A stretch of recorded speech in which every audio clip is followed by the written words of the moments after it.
कुर्रा अर्ज़ के दर्जा हरारत का जो बढ़ना है वो बिलाशुबा आज की दुनिया का एक संगीन मसला है, जिसकी बुनियादी वजह माहौलियाती आलूदगी है। बिल्कुल बिल्कुल। और अक़वाम मुत्तहिदा की एक ताज़ा रिपोर्ट की रूह से पाकिस्तान की 17 करोड़ 30 लाख अफराद जो हैं और उसकी जो आबादी है मट्टी और धूल के तूफ़ान की वजह से दरमियाने और ऊंचे दर्जे के नाक़िस फ़िज़ाई मयार का सामना भी कर रहा है। एशिया पैसिफिक में मट्टी और धूल के तूफ़ान के ख़तरे की तशख़ीस के उन्वान से जारी करदा इस रिपोर्ट के मुताबिक पाकिस्तान इस खत्ते का दूसरा मुल्क है जहाँ पर ये सारा कुछ हो रहा है। हाँ, जहाँ आबादी नाक़िस फ़िज़ाई मयार से दो चार है। बिल्कुल। अब आप देखें 17 करोड़ 30 लाख अफराद पाकिस्तान के, 17 करोड़ 30 लाख अफराद पाकिस्तान के, 22 करोड़ तो आबादी है। हाँ जी, अब आप खुद अंदाज़ा लगा लें। और भारत पहले नंबर पर है, ईरान तीसरे नंबर पर है और चीन चौथे नंबर पर है, पाकिस्तान का दूसरा नंबर है। इस गर्दो गुबार से होने वाले नुकसान का सालाना अगर तखमीना लगा लिया जाए तो 3 करोड़ 70 लाख डॉलर बनता है। हवाई जहाज़ के इंजनों की बात कर ली जाए, उसको मिट्टी या धूल के ज़र्रात से बहुत ख़तरा होता है। बिल्कुल। और पाकिस्तान के 49% जो खेत हैं वो धूल जमा होने से मुतासर होते हैं। उनका ज़्यादातर जो हिस्सा है वो नमक पर मुश्तमिल होता है, जो उसे पौधों के लिए जहरीला बना देता है और यूँ पैदावार में कमी वाक़या हो जाती है। अच्छा, हम ग्लेशियर्स की भी बात कर लें इस पर ना। धूल जमा होने से दर्जा हरारत और बर्फ़ के पिघलने की रफ्तार में इजाफा होता है और खुराक तवानाई और ज़रई पैदावार की हम बात करें उसमें कमी हो रही है। पानी के दबाव और सैलाब के निज़ाम में नकाइस समेत मुतअद्दिद मसाइल हैं जो सामने आ रहे हैं। इत्मीनान बख्श बात यह है कि मौजूदा हुकूमत ने इस मामले को बहुत संजीदा लिया हुआ है और सरसब्ज़ पाकिस्तान के लिए संजीदगी से इक़दामात भी किए जा रहे हैं। बिल्कुल, जिससे मुस्तक़बिल में सूरत हाल बेहतर होने की तवक्कुआत भी हैं, क्योंकि जिस तरह से कहा जाता है हर मौके पर क्लीन एंड ग्रीन पाकिस्तान के हवाले से कि पौधा लगाएं, अपनी ज़िम्मेदारी को निभाएं। हम इसी सारे सूरत हाल पर बात करेंगे। वज़ीर ममलिकत बराए माहौल तब्दीली ज़रताज कुल साहिबा हमारे साथ मौजूद हैं। अस्सलाम वालेकुम, गुड मॉर्निंग ज़रताज साहिबा। अक़वाम मुत्तहिदा की रिपोर्ट के मुताबिक पाकिस्तान में 17 करोड़ 30 लाख अफराद मट्टी और धूल के तूफ़ान की वजह से दरमियानी और आला दर्जे के नाक़िस फ़िज़ाई मयार से दो चार हैं। ये कितना तशवीशनाक है?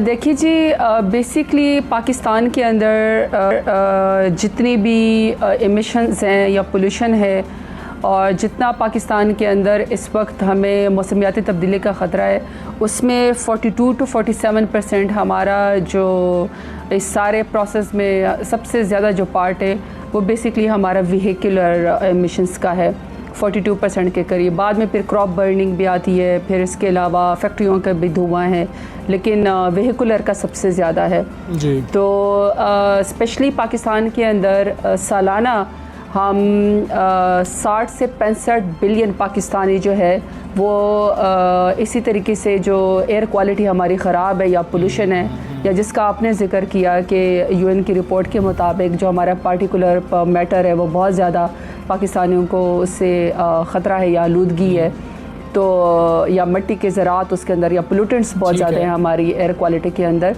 तो उसमें जो है 60 से 65 बिलियन का लॉस सालाना हम इससे रिलेटेड हेल्थ इश्यूज़ के ऊपर हम लोग खर्च करते हैं। तो इट इज़ वेरी अलार्मिंग।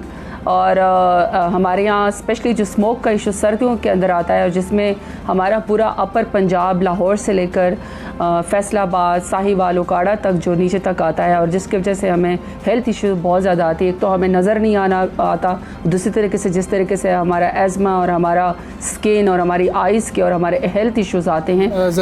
इसी रिपोर्ट के मुताबिक पाकिस्तान इस खित्ते का दूसरा मुल्क है जहाँ अब जो है आबादी के लिहाज से हम देख रहे हो हवा के नाक़िस मेयार से आबादी 2-4 है। गुज़श्ता चंद सालों में माहौलियात के लिए बहुत काम किया गया है और मुस्बत असरात अब हमें नज़र कब तक आना शुरू हो जाएंगे?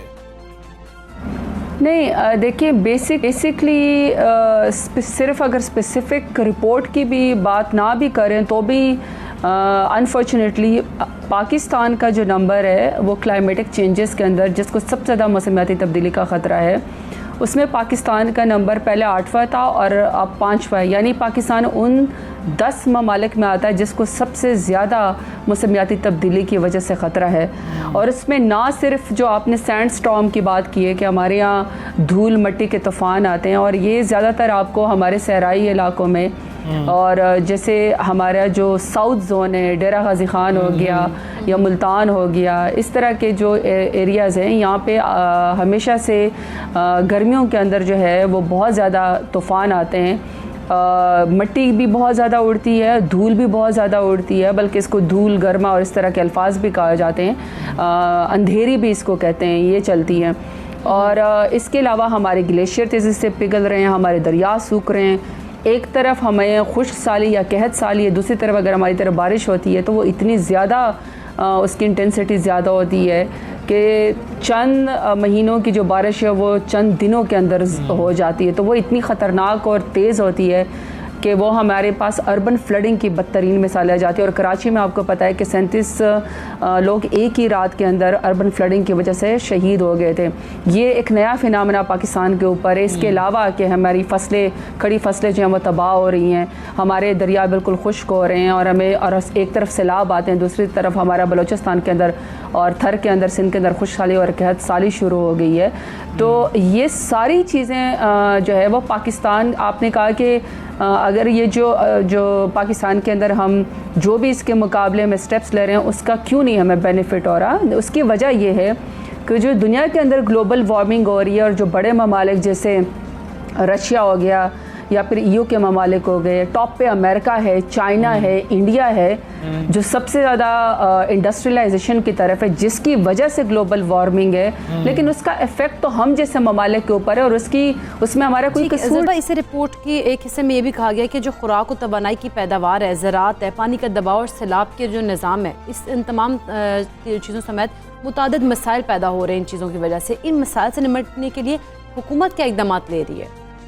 देखिए, जो पाकिस्तान है वो तो इस वक्त दुनिया में एज ए ग्रीन चैम्पियन के तौर पर, एज ए ग्रीन एम्बेसडर और ग्रीन इनिशिएटिव वाले ममालिक में टॉप दुनिया के बेहतरीन ममालिक में से हैं। 3 सालों में मौसमियाती तब्दीली की मिनिस्ट्री ने प्राइम मिनिस्टर इमरान खान की लीडरशिप में वो काम किए जो हमने 70 सालों से नहीं किए। और पाकिस्तान में भी मौसमियाती तब्दीली, जिस तरह सैलाब के ख़तरे आपने बताए और आए भी हैं 2010 और 2011-12 में, सुपर फ्लड जो है वो यूएन की रिपोर्ट के मुताबिक आए और हीट वेव्स हमारे मुल्क के अंदर चली, 3000 लोग उससे जो है वो मर गए थे। खुश्क साली और कहत साली है, ग्लेशियर हमारे तेज़ी से पिघल रहे हैं और सैलाब हर वक्त हमारे सर के ऊपर मंडलाता रहता है।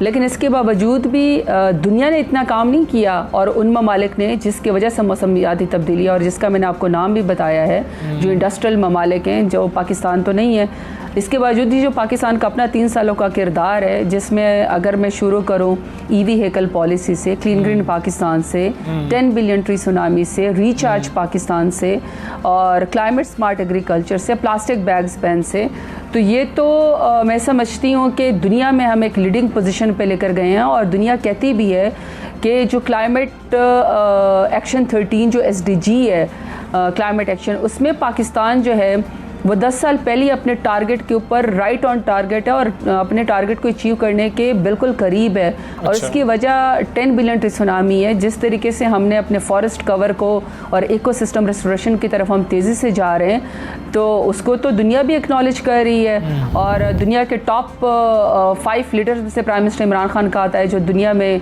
मौसमियाती तब्दीली को एड्रेस करते हैं। अलबत्ता दुनिया और ये जो बड़े बड़े ममालिक है जिनके से मौसमियाती तब्दीली है, वो अपने हिस्से का ज़रूर काम करे। और ये जो ज़रतार साहबा, इस रिपोर्ट में भी और आप खुद भी जिक्र कर रही हैं मिट्टी और धूल के ये जो बढ़ने की बुनियादी वजूहात हैं, उस हवाले से भी हमें बताएं कि वो हैं क्या और एक आम पाकिस्तानी उसमें क्या कंट्रीब्यूट कर सकता है। गवर्नमेंट की पॉलिसीज़ तो हैं ही हैं, उनका भी थोड़ा सा बता दीजिएगा, लेकिन आम पाकिस्तानी की क्या जिम्मेदारी है?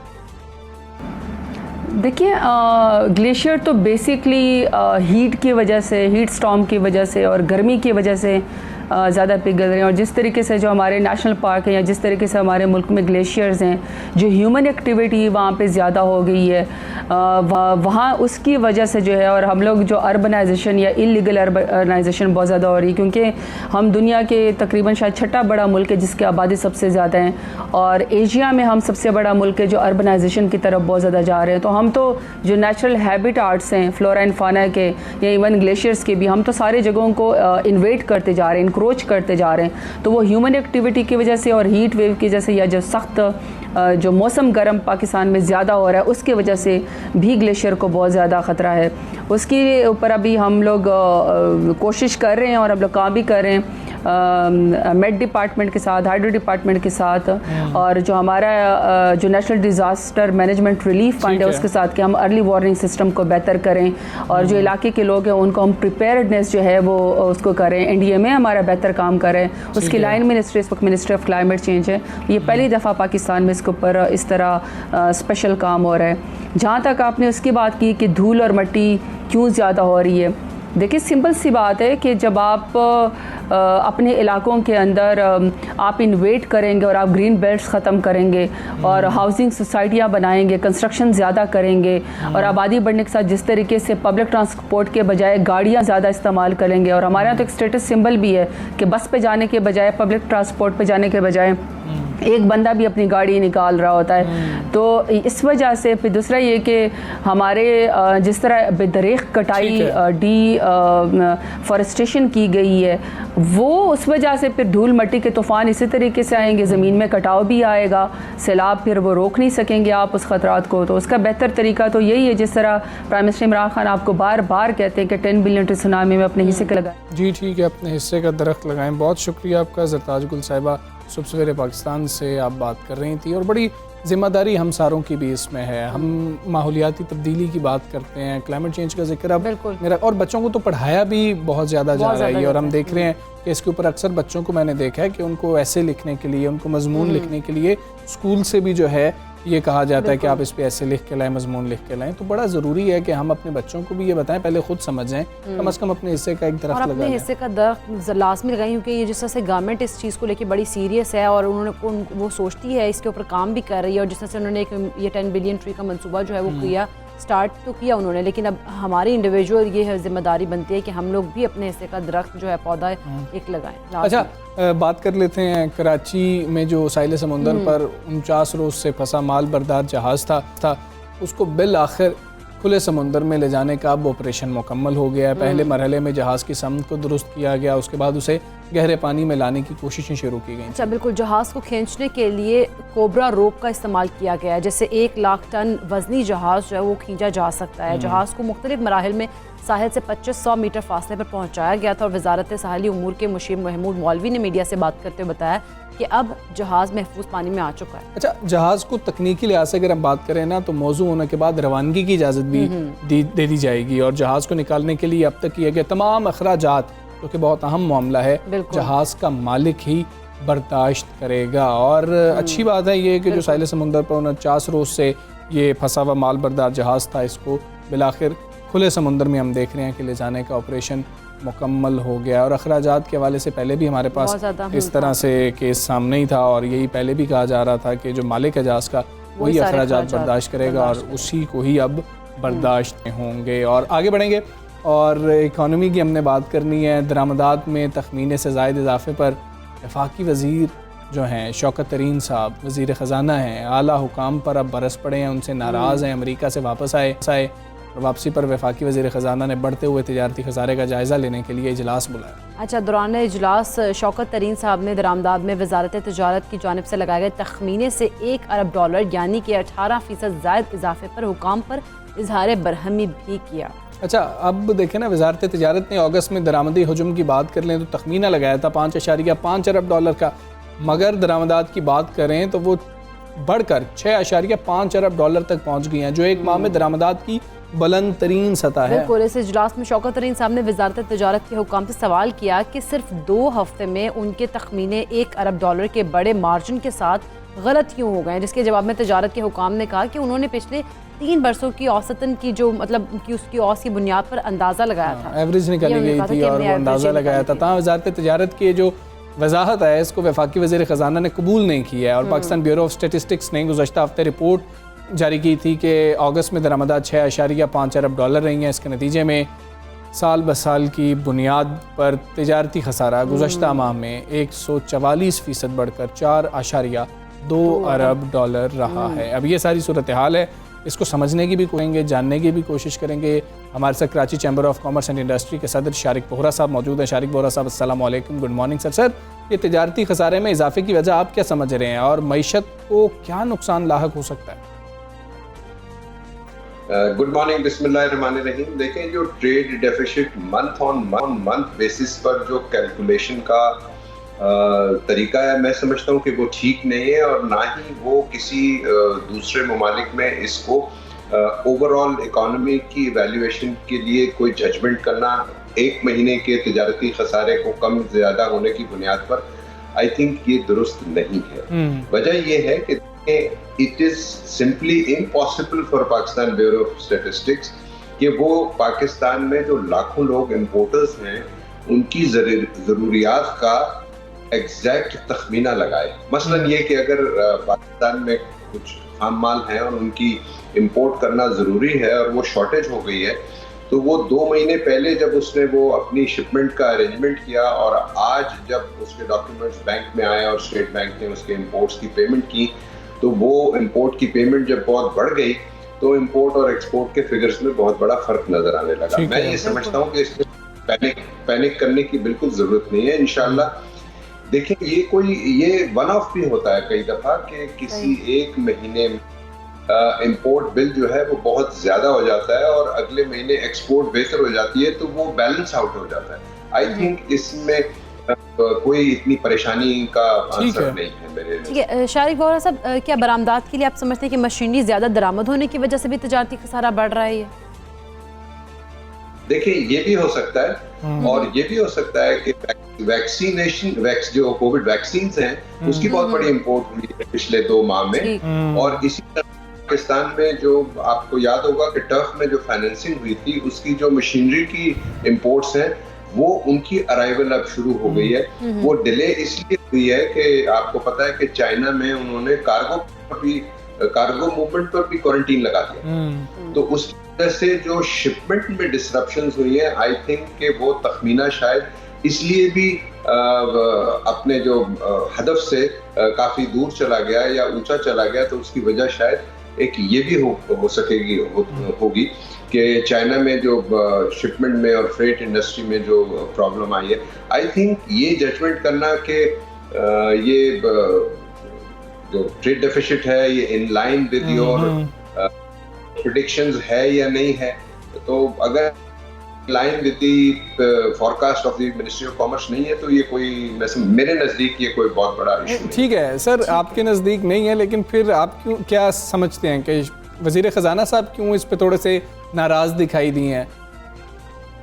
मेरा अपना ऑब्जर्वेशन ये है कि फाइनेंस मिनिस्टर शायद ये चाहते हैं कि जो मिनिस्ट्री ऑफ कॉमर्स है वो ट्रेड एंड इंडस्ट्री से इससे ज्यादा क्लोज लाइजन में काम करे। सही है। और ये हम सब मालूम है कि पाकिस्तान में जो मिनिस्ट्री ऑफ कॉमर्स है उसका लाइजन जो है स्टेक होल्डर्स से वो नहीं है। मैं समझता हूँ कि finance minister wanted them to be more focused and हम सबको ऑन बोर्ड लें, जो कि मिनिस्ट्री ऑफ कॉमर्स ने नहीं लिया हुआ। ठीक है वोहरा साहब, आप क्या समझते हैं तजारती खसारे को कम करने के लिए इस वक्त कौन से इकदाम हैं जिनको करने की बहुत ज़्यादा ज़रूरत भी है? तजारती खसारा सिर्फ और सिर्फ एक सूरत में कम हो सकता है और ये कोई रॉकेट साइंस नहीं है। वो खसारा कम होगा एक्सपोर्ट से, एक्सपोर्ट बढ़ेगी इंडस्ट्रियलाइजेशन से, इंडस्ट्रियलाइजेशन बढ़ेगी पॉलिसी फ्रेमिंग से।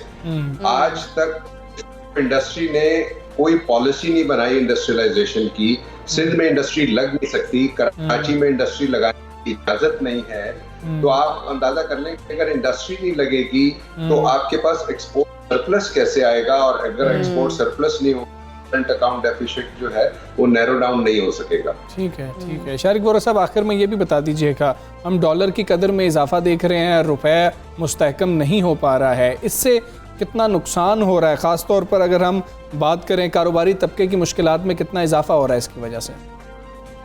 देखिए, जब इम्पोर्ट हमारी महंगी हो जाएगी तो डेफिनेटली इन्फ्लेशन के फिगर्स बढ़ेंगे। जब हमारा रूपी डेप्रिशिएट होता है तो हमारी जो चूँकि हमारी इकोनॉमी इम्पोर्ट ड्रिवन है, हमारे एक्सपोर्ट के जितने इंग्रेडिएंट्स हैं वो भी इम्पोर्टेड रॉ मटेरियल से होते हैं, तो ओवरऑल हमारी कॉस्ट ऑफ डूइंग बिजनेस बढ़ती है, इन्फ्लेशन बढ़ता है और डेफिनेटली एक आम आदमी को हिट मिलता है जब डॉलर ऊपर जाता है और रुपया डेप्रिशिएट होता है। लेकिन उसकी वजह शायद ये भी है कि देखें पाकिस्तान की इकोनॉमी अल्हम्दुलिल्लाह एक्सपैंड कर रही है और पाकिस्तान की बहुत सारी चीज़ें इम्पोर्ट हो रही हैं। अनफॉर्चुनेटली एनर्जी सेक्टर जो है वो पूरी दुनिया में इतनी प्राइस इन्फ्लेट हो गई हैं, बढ़ गई हैं, और पाकिस्तान को जो LNG है आप देखें वो रिकॉर्ड हाई पर $19 पर हमको LNG इंपोर्ट करनी पड़ रही है। हमारा जो ऑयल है दुनिया में वो बहुत हाई प्राइसेस पर है। पूरी दुनिया में जो कमोडिटी की प्राइसेस हैं वो हिस्टोरिकली अपने हाईएस्ट लेवल पर चली गई हैं। तो ये चीज़ें बड़ी अनफॉर्चुनेट हैं जो पाकिस्तान की इकोनॉमी को हिट कर रही हैं, और खुदा न खास्ता अगर ऐसा ही रहा इंटरनेशनल कमोडिटी प्राइसेस में तो हमारा जो खसारा है वो बहुत बढ़ जाएगा। बिल्कुल ठीक है। शारिक बोरा साहब, बहुत शुक्रिया आपका से पाकिस्तान से आप बात कर रहे थे, और अगर हम इंटरनेशनल प्राइसेस की जिस तरह से बोरा साहब बात कर रहे थे ऐसी रहती हैं तो फिर तजारती खसारा मज़ीद बढ़ सकता है। लेकिन वो कहते हैं कि अगर महाना की बुनियाद पर देखा जाए तो इतना ज़्यादा मसला नहीं है, और अगर कोई तखमीना दुरुस्त नहीं भी लगा सके हैं तो वो शारिक बोरा साहब के नज़दीक वो भी कोई इतना मसला नहीं है, ये आगे जाके जो है बैलेंस हो जाएगा, इतनी प्रॉब्लम वाली बात नहीं है इसमें। हमें यहाँ पे ब्रेक लेनी है, फिर मत जाइएगा, वापस आते हैं ब्रेक के बाद।